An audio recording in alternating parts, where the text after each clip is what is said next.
ನಮಸ್ಕಾರ ವೀಕ್ಷಕರೇ. ತಮ್ಮ ಹೇಳಿಕೆಗಳ ಮೂಲಕ ಆಗಾಗ ಹೆಡ್ಲೈನ್ ಆಗೋ ತೆಲಂಗಾಣ ಸಿಎಂ ರೇವಂತ್ ರೆಡ್ಡಿ ಈಗ ಮತ್ತೆ ಸದ್ದು ಮಾಡ್ತಾ ಇದ್ದಾರೆ. ಯಾವ ವಿಚಾರಕ್ಕೆ ಕಾಂಗ್ರೆಸ್ ನಾಯಕರು ಹಾಗೂ ತಮ್ಮ ಪಕ್ಷವನ್ನ ಇಡೀ ದೇಶವೇ ದೂಷಿಸ್ತಾ ಇದೆಯೋ ಅದೇ ವಿಚಾರದ ಬಗ್ಗೆ ನಾಲಗೆ ಹರಿಬಿಟ್ಟು ವಿವಾದಕ್ಕೆ ದಾರಿ ಮಾಡಿಕೊಡ್ತಾ ಇದ್ದಾರೆ. ರೇವಂತ್ ರೆಡ್ಡಿ ಹೇಳಿಕೆ ಕೇಳಿ ಕೆಲವರು ಅವರೊಬ್ಬ ಪಾಲಿಟಿಷಿಯನ್ ಆಗೋದಕ್ಕೂ ನಾಲಾಯಕು ಅನ್ನೋ ಅಭಿಪ್ರಾಯವನ್ನ ಹೊರಹಾಕ್ತಾ ಇದ್ದಾರೆ. ಇದು ಬೇರೆ ಬೇರೆ ರೀತಿಯ ಚರ್ಚೆಗಳಿಗೂ ದಾರಿ ಮಾಡಿಕೊಡ್ತಾ ಇದೆ. ಇನ್ನೊಂದೆಡೆ ಪಿಒಕೆ ಬಗ್ಗೆ ಖಡಕ್ ಸ್ಟೇಟ್ಮೆಂಟ್ ಕೊಟ್ಟಿದ್ದ ರಕ್ಷಣಾ ಸಚಿವ ರಾಜನಾಥ್ ಸಿಂಗ್ ದಿಢೀರ್ ಅಂತ ಭಾರತೀಯ ನೌಕಾಪಡೆಗೆ ವಿಸಿಟ್ ಕೊಟ್ಟಿದ್ದಾರೆ. ಅಲ್ಲಿ ನಿಂತು ಪಾಕಿಸ್ತಾನಕ್ಕೆ ವಾರ್ನಿಂಗ್ ಕೊಟ್ಟಿದ್ದಾರೆ. ಇದು ಉಗ್ರ ಪೋಷಕ ರಾಷ್ಟ್ರವನ್ನ ಮತ್ತಷ್ಟು ಬೆದರಿಸ್ತಾ ಇದೆ. ಮತ್ತೊಂದೆಡೆ ಜಮ್ಮು ಕಾಶ್ಮೀರದ ಪೂಂಚ್ಗೆ ವಿಸಿಟ್ ಕೊಟ್ಟಿರೋ ಅಮಿತ್ ಶಾ ಅಲ್ಲಿನ ಸಿಖ್ ನಿವಾಸಿಗಳನ್ನ ಭೇಟಿಯಾಗಿ ಮಾತುಕತೆ ನಡೆಸಿದ್ದಾರೆ. ಇದೆಲ್ಲವನ್ನ ಒನ್ ಬೈ ಒನ್ ವಿವರಿಸ್ತಾ ಹೋಗ್ತೀವಿ. ಈ ವಿಡಿಯೋವನ್ನ ತಪ್ಪದೆ ಕೊನೆ ತನಕ ನೋಡಿ. ಅದಕ್ಕೂ ಮುನ್ನ ಮೀಡಿಯಾ ಮಾನ್ಸ್ಟರ್ ಚಾನೆಲ್ ನ ತಪ್ಪದೆ ಸಬ್ಸ್ಕ್ರೈಬ್ ಮಾಡಿ. ಎಸ್, ಕೆಲವರ ಸ್ವಭಾವ ಜನರಿಗೆ ಬಹಳ ಗೊಂದಲವನ್ನ ತರಿಸುತ್ತೆ. ರಾಜಕೀಯ ಮಾಡೋ ಸಲುವಾಗಿ ಉಲ್ಟಾ ಸೀದಾ ಹೇಳಿಕೆ ಕೊಡ್ತಾರೆ ಅನ್ನೋದು ಜನರಿಗೆ ಗೊತ್ತಿದೆ. ಆದ್ರೆ ಉಲ್ಟಾ ಸೀದಾ ಹೇಳಿಕೆ ಕೊಡೋದೇ ರಾಜಕೀಯ ಆಗ್ಬಿಟ್ರೆ ಅದನ್ನ ಎಲ್ಲಾ ಟೈಮ್ನಲ್ಲೂ ಸಹಿಸಿಕೊಳ್ಳೋದಕ್ಕೆ ವೋಟ್ ಹಾಕಿ ಗೆಲ್ಲಿಸೋ ಪ್ರಜೆಗಳು ರೆಡಿ ಇರೋದಿಲ್ಲ. ಈಗ ತೆಲಂಗಾಣ ಸಿಎಂ ರೇವಂತ್ ರೆಡ್ಡಿಗೆ ವಿವಾದ ಮಾಡಬೇಕು ಅಂತ ಅನ್ನಿಸಿ ಯಾವ ಟಾಪಿಕ್ ಬಗ್ಗೆ ಮಾತಾಡಿದ್ರೆ ವಿವಾದ ಆಗುತ್ತೆ ಅಂತ ಗೊತ್ತಿದೆಯೋ ಅದೇ ಟಾಪಿಕ್ ಬಗ್ಗೆ ಮಾತಾಡಿದ್ದಾರೆ.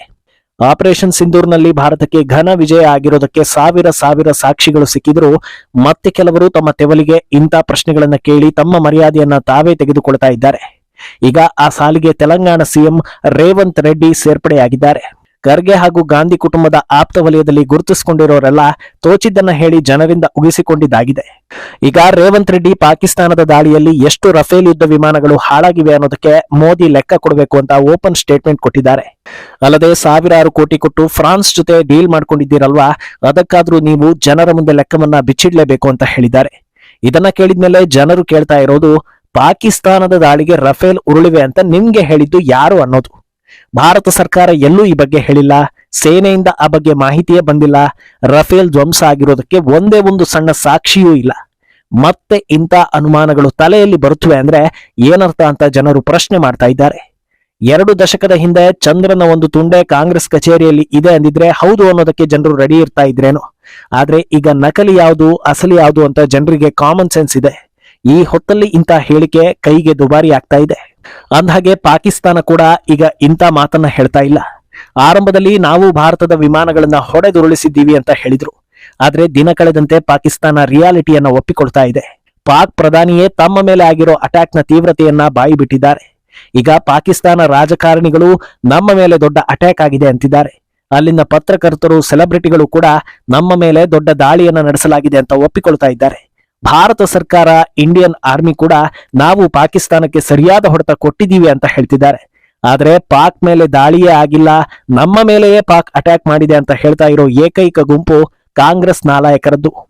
ರೇವಂತ್ ರೆಡ್ಡಿ ಕಾಂಟ್ರವರ್ಸಿ ಇಲ್ಲಿಗೆ ಮುಗಿಯೋದಿಲ್ಲ. ನಮ್ಮ ಪಾಕಿಸ್ತಾನ ಅನ್ನೋ ಮಾತನ್ನ ಹೇಳಿರೋದು ಕೂಡ ಜನರನ್ನ ಕೆರಳಿಸ್ತಾ ಇದೆ. ದೇಹದ ಯಾವುದಾದ್ರೂ ಒಂದು ಭಾಗದಲ್ಲಿ ನಿಯತ್ತು ಇದ್ದಿದ್ರೆ ದೇಶದ ವಿರುದ್ಧ ಇಂಥ ಮಾತುಗಳು ಬರ್ತಾನೆ ಇರಲಿಲ್ಲ.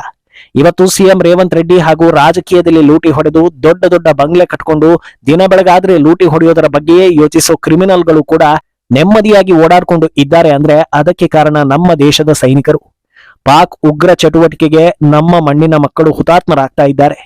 ಅದಕ್ಕೆ ಕಾರಣ ಆಗಿರೋ ಪಾಕಿಸ್ತಾನವನ್ನ ನಮ್ಮ ಅಂತ ಹೇಳೋದಕ್ಕೆ ಮನಸ್ಸು ಒಪ್ಪುತ್ತೆ ಅಂದ್ರೆ ಇಂಥವರನ್ನ ಏನ್ ಮಾಡ್ಬೇಕು ಅಂತ ದೇಶ ಪ್ರೇಮಿಗಳು ಹೇಳ್ತಾ ಇದ್ದಾರೆ.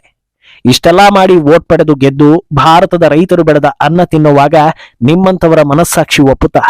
ಅದನ್ನ ತಿಂದು ಇಂಥ ಹೇಳಿಕೆ ಕೊಟ್ಟು ಅರಗಿಸಿಕೊಳ್ಳೋದಕ್ಕೆ ಆಗುತ್ತಾ ಅಂತ ಜನರು ಪ್ರಶ್ನೆ ಮಾಡ್ತಾ ಇದ್ದಾರೆ. ಅಂದ್ಹಾಗೆ ಇಂಥದ್ದೇ ಸೇಮ್ ಟು ಸೇಮ್ ಹೇಳಿಕೆ ಕೊಟ್ಟಿದ್ದು ಇವರ ಪಕ್ಷದ ಹಿರಿಯ ನಾಯಕ ಖರ್ಗೆ. ಅವರು ಕನ್ನಡದಲ್ಲಿ ನಮ್ಮ ಪಾಕಿಸ್ತಾನ ಅಂತ ಹೇಳಿದ್ರು. ಈಗ ರೆಡ್ಡಿಗಾರು ಅದನ್ನ ತೆಲುಗಿನಲ್ಲಿ ಹೇಳಿದ್ದಾರೆ. ಆದ್ರೆ ಭಾಷೆ ಬೇರೆ ಆದ್ರೂ ಭಾವ ಒಂದೇ ಅನ್ನೋ ಹಾಗೆ ಯಾರ ಪರ ಯಾವ ರೀತಿಯ ಭಾವನೆಯನ್ನ ಇಟ್ಕೊಳ್ಬೇಕು, ಬೆಳೆಸ್ಕೊಳ್ಬೇಕು ಅನ್ನೋದು ಪಕ್ಷದ ಒಳಗೆ ಮೊದಲೇ ನಿರ್ಧರಿತ ಆಗಿದೆ ಅಂತ ಕಾಣಿಸುತ್ತೆ. ಅಂದಹಾಗೆ ಇಲ್ಲಿ ಇನ್ನೊಂದು ವಿಷಯವನ್ನ ಹೇಳಬೇಕು. ಆಪರೇಷನ್ ಸಿಂಧೂರು ಟೈಮ್ನಲ್ಲಿ ಇದೇ ರೇವಂತ್ ರೆಡ್ಡಿ ದೇಶದ ಪರವಾಗಿ ಒಂದು ಸ್ಟೇಟ್ಮೆಂಟ್ ಅನ್ನ ಕೊಟ್ಟಿದ್ರು. ಅದೇನಂದ್ರೆ, ಮೋದಿಜಿ ನೀವು ಹೆದರಬೇಡಿ, ನಿಮ್ಮ ಬೆನ್ನಿಗೆ ನಾವಿದ್ದೀವಿ, ಹೋಗಿ ಪಾಕಿಸ್ತಾನವನ್ನ ಹೊಡೆದು ಬನ್ನಿ, ಹಾಗೆ ಹೀಗೆ ಅಂತ ಹೇಳಿ ದೇಶ ಪ್ರೇಮದ ಡೈಲಾಗ್ ಹೊಡೆದಿದ್ರು. ಆದ್ರೆ ಒಂದೇ ತಿಂಗಳಲ್ಲಿ ದೇಶದ ವಿಚಾರದಲ್ಲಿ ಮನಸ್ಥಿತಿ ತದ್ವಿರುದ್ಧ ಆಗುತ್ತೆ ಅಂದ್ರೆ ಹೇಗೆ? ವ್ಯಕ್ತಿಗಳ ವಿಚಾರದಲ್ಲಿ ಬೇಕಾದ್ರೆ ನೀವು ರಾಜಕೀಯ ಮಾಡಿ, ಆದ್ರೆ ದೇಶದ ವಿಚಾರದಲ್ಲಿ ಬೇಡ ಅಂತ ಜನರು ಹೇಳ್ತಾ ಇದ್ದಾರೆ. ಸರಿ, ಇಡೀ ಪಕ್ಷದ ನಿಲುವುಗಳೇ ಹೀಗಿರುತ್ತೆ, ಸಹಿಸಿಕೊಳ್ಳದೆ ಬೇರೆ ಆಪ್ಷನ್ ಇಲ್ಲ ಅಂತ ಸುಮ್ಮನಾಗೋ ಹೊತ್ತಲ್ಲಿ ರೇವಂತ್ ರೆಡ್ಡಿ ಕೊಟ್ಟಿರೋ ಇನ್ನೊಂದು ಸ್ಟೇಟ್ಮೆಂಟ್ ಭಾರತೀಯರನ್ನ ದಂಗು ಬಡಿಸ್ತಾ ಇದೆ. ಒಂದು ವೇಳೆ ಇವತ್ತು ಪ್ರಧಾನಿ ಸ್ಥಾನದಲ್ಲಿ ರಾಹುಲ್ ಗಾಂಧಿ ಇದ್ದಿದ್ರೆ ಪಾಕ್ ಆಕ್ರಮಿತ ಕಾಶ್ಮೀರವನ್ನ ಭಾರತಕ್ಕೆ ಸೇರಿಸ್ತಾ ಇದ್ರು ಅಂತ ರೆಡ್ಡಿ ಹೇಳಿದ್ದಾರೆ. ಸಡನ್ ಆಗಿ ಇಂಥದ್ದೊಂದು ಸ್ಟೇಟ್ಮೆಂಟ್ ಅನ್ನ ಕೇಳಿ ಭಾರತೀಯರಿಗೆ ಯಾವ ರೀತಿಯ ರಿಯಾಕ್ಷನ್ ಕೊಡಬೇಕು ಅಂತಲೇ ಗೊತ್ತಾಗದಂತೆ ಆಗ್ತಾ ಇದೆ. ಇವತ್ತು ರಾಹುಲ್ ಗಾಂಧಿ ಪಿಎಂ ಆಗಿದ್ದಿದ್ರೆ ಅವರ ಅಜ್ಜಿ ಇಂದಿರಾ ಗಾಂಧಿಯ ಹಾದಿಯಲ್ಲಿ ನಡೆದು ಪಿಒಕೆ ಅನ್ನ ಭಾರತಕ್ಕೆ ಸೇರಿಸ್ತಾ ಇದ್ರು ಅಂತ ರೆಡ್ಡಿ ಹೇಳಿರೋದು. ಇದನ್ನ ಕೇಳಿದ್ಮೇಲೆ ಜನ ಹೇಳ್ತಾ ಇರೋದು ಅವರ ಅಜ್ಜಿ ಕೈಯಲ್ಲೇ ಆಗ್ಲಿಲ್ಲ, ಇನ್ನು ಇವರ ಕೈಯಲ್ಲಿ ಆಗುತ್ತಾ ಅಂತ. ತಮಾಷೆ ಏನಂದ್ರೆ ಭಾರತದ ಕಾಶ್ಮೀರ ಇಂದು ಪಿಒಕೆ ಆಗೋದಕ್ಕೆ ಕಾರಣವೇ ರಾಹುಲ್ ಮುತ್ತಾತ ನೆಹರು. ಒಂದೇ ಫ್ಯಾಮಿಲಿಯಲ್ಲಿ ಮುತ್ತಾತ ಬಿಟ್ಟು ಕೊಡ್ತಾರೆ, ಮರಿಮಗ ಅಜ್ಜಿಯನ್ನ ನೆನಪಿಸ್ಕೊಂಡು ವಾಪಸ್ ತರ್ತಾರಂತೆ. ಇದನ್ನೆಲ್ಲ ಚಪ್ಪಾಳೆ ತಟ್ಕೊಂಡು ನೋಡೋದಕ್ಕೆ ಭಾರತೀಯ ಪ್ರಜೆಗಳು ಬಕರಾಗಳ ಅನ್ನೋದು ಭಾರತೀಯರ ಪ್ರಶ್ನೆ. ಇನ್ನೊಂದೆಡೆ ಇವತ್ತು ಭಾರತದ ನೌಕಾಪಡೆ INS ವಿಕ್ರಾಂತ್ಗೆ ವಿಸಿಟ್ ಕೊಟ್ಟಿದ್ದ ರಕ್ಷಣಾ ಸಚಿವ ರಾಜನಾಥ್ ಸಿಂಗ್ ಪಾಕಿಸ್ತಾನಕ್ಕೆ ವಾರ್ನಿಂಗ್ ಕೊಟ್ಟಿದ್ದಾರೆ. ಭಾರತದ ದಾಳಿಯನ್ನ ತಡೆಯೋದಕ್ಕೆ ಆಗದೆ ದೇಶಗಳಿಗೆ ಹೋಗಿ ಕಣ್ಣೀರು ಹಾಕಿಕೊಂಡ್ರಿ. ಭಾರತದ ದಾಳಿ ಅಷ್ಟೊಂದು ಪರಿಣಾಮಕಾರಿ ಆಗಿದ್ರಿಂದಲೇ ಜಾಗತಿಕ ಮಟ್ಟದಲ್ಲಿ ಇದು ಚರ್ಚೆ ಆಗಿದ್ದು. ಇವತ್ತು ಕರುಣೆ ತೋರಿ ಕದನಕ್ಕೆ ತಾತ್ಕಾಲಿಕ ವಿರಾಮವನ್ನ ಕೊಟ್ಟಿದ್ದೀವಿ. ಇದನ್ನೇ ಅಡ್ವಾಂಟೇಜ್ ತಗೊಂಡು ಮತ್ತೆ ಭಾರತವನ್ನ ಕೆಣಕೋದಕ್ಕೆ ಪ್ರಯತ್ನ ಪಟ್ರೆ ನಮ್ಮ ನೇವಿ ಸ್ಟಾರ್ಟ್ ಮಾಡಬೇಕಾಗುತ್ತೆ. ಭಯೋತ್ಪಾದನೆ ವಿಚಾರದಲ್ಲಿ ಪಾಕಿಸ್ತಾನದ ಜೊತೆಗೆ ಹೇಗೆ ಡೀಲ್ ಮಾಡಬೇಕೋ ಎಲ್ಲಾ ಮೆಥಡ್ಗಳನ್ನು ನಾವು ಫಾಲೋ ಮಾಡ್ತೀವಿ ಅಂತ ಎಚ್ಚರಿಕೆ ಕೊಟ್ಟಿದ್ದಾರೆ. ನಿನ್ನೆಯಷ್ಟೇ ಮಾಕ್ ಡ್ರಿಲ್ ಬಗ್ಗೆ ನಿರ್ಧಾರ ಕೈಗೊಂಡಿದ್ದಾರೆ.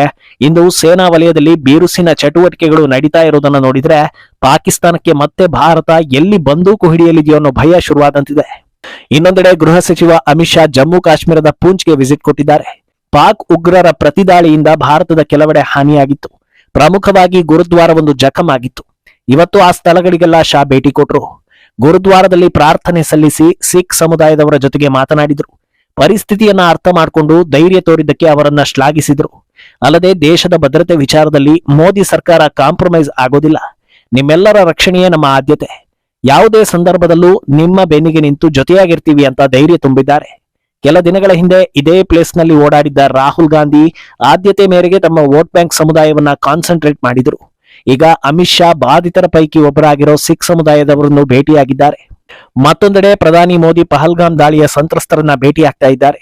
ಈ ಮೂವರು ಪ್ರಮುಖ ಹೆಜ್ಜೆಯನ್ನ ಇಡ್ತಾ ಇರೋದನ್ನ ನೋಡಿದ್ರೆ ಭಾರತ ಇನ್ನೊಂದು ಹಂತಕ್ಕೆ ರೆಡಿ ಆಗಿದೆಯಾ ಅನ್ನೋ ಚರ್ಚೆಗಳು ಶುರುವಾಗಿದೆ.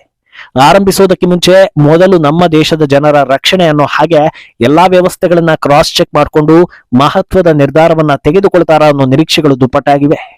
ಮುಂದೇನಾಗುತ್ತೆ ಅನ್ನೋದನ್ನ ಕಾದು ನೋಡ್ಬೇಕು. ಈ ಬಗ್ಗೆ ನಿಮ್ಮ ಅಭಿಪ್ರಾಯವನ್ನ ತಪ್ಪದೆ ಕಮೆಂಟ್ ಮೂಲಕ ತಿಳಿಸಿ.